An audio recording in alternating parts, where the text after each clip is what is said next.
What I appreciate the most po is the community. Wow. Community po na inculcate po sa atin ng Eralista, yung system. Everyone, lahat po ng partners are willing to help. So, hindi po ako nahirapan mag-adjust. So, I think nasabi ko na po to before na for me, mas madali pang mag-CS kaysa sa maglatag. So, for me, Jeman, yung pong mga training natin dito, sobrang na-appreciate ko po kasi kahit zero knowledge, kaya-kaya po siyang gawin. Tama. And at the same time, it's available. Ikaw na lang talaga yung kailangan i-involve mo yung sarili mo. Tama. So, ganun po siya.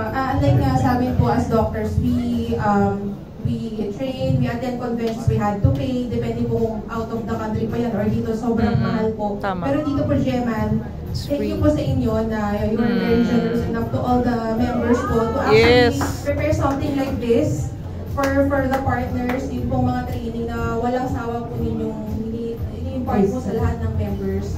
Kasi it's very important eh. You cannot share something na hindi mo talaga alam. Tama. Tama. Tutulong na yung heart ko. I'm so happy. Kasi very humble to learn more. Imagine mo saan pa pinagkakasya sa isip nila. Yung brain nila. Ang daming laman. Lahat ng medical terms, lahat yan. Inaro nila ganyan kakapal yata ng mga libro. Tama ba, Jemroy? No? Ganyan kakapal ng mga libro. Tapos, aayan pa ng training, nakikinig pa ng training. Grabe yan. Grabe.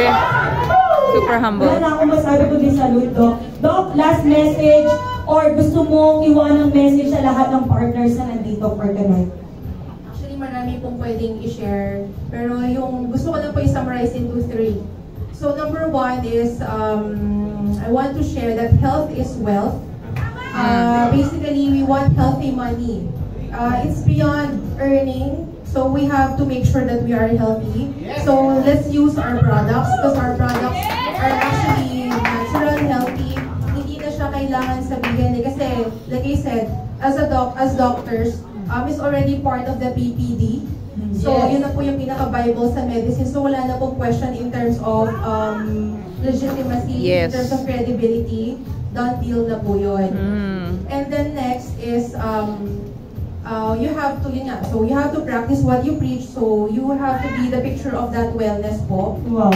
And then, education po is important kasi it's hard to promote something na hindi mo siya naiintindihan. Tama. Anyway, we have this Eralista community that is willing to answer po naman yung mga tanong, education. Ako po, you can message me. I will try my best to reply. Kung meron po kayong mga tanong sa mga partners, lalo na po yung mga questions na related po sa mga medical. Wow!